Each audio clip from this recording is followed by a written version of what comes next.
እንዴት ብዬ ራሱ ይሄን ነገር ማስተካከል እንዳለብኝ ከዚህ በኋላ በዳሪ እንዳትመጣብኝ እሺ። ስነ ስርዓትህን ያዝ። የምርሽ ነው? ስነ ስርዓትህን ያዝ ማለት ስለሱ እያወራሽ ናቸው? አዎ ስለሱ እያወራሁ ነው ማለት። በጣም ይቅርታ አድርግልኝ ዳኒ፣ እስከዛሬ ድረስ በማይገባና በማያገባ ነገር እየከተትኩ አሰቃየሁክ። በጣም ይቅርታ። እንዴት ብዬ ራሱ ይሄን ነገር ማስተካከል እንዳለብኝ ራሱ አላውቅም። አንዳንድ ደፋር ነው እንጂ በህይወቴ ውስጥ ገብቶ የማይሆን ውሳኔ እንዳደርግ የሚያደርገኝ እንዴ። ይቅርታ ዳኒ፣ ይቅርታ ጠይቀው። እንደው ማንን እሱ ነገር እንትን ለማለት በል በቃ አይዞህ ዳኒ። ምን ለማድረግ እየሞከርሽ ነው? ስርዓት አይኖርም እንዴ? ጫፏን እንዳነካት ደፋር ከኔ ጋር ሆና ጫፏን አነካት። ባህርም ጫፏን አነካት። ልቀቀኝ። ስርዓት አድርገህ አትፈልግም እኮ አባቴ ተነገረ። በቃ አትፈልግም። ገባር ያለ ቦታ ነው የመጣው ብያለሁ። ገባር ለምን አትሄድም?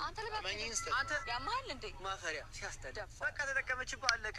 ኮንትራትን ጨርሳል። ጥፋ ከዚህ ጽጌ ልጅ የሚለውን ነገር ግን እየሰማሽው ነው? ጥፋ ከዚህ ማሽ ነው እንደዚህ እያልሻለሽ ነው? ከማን ጋር ነበርሽ?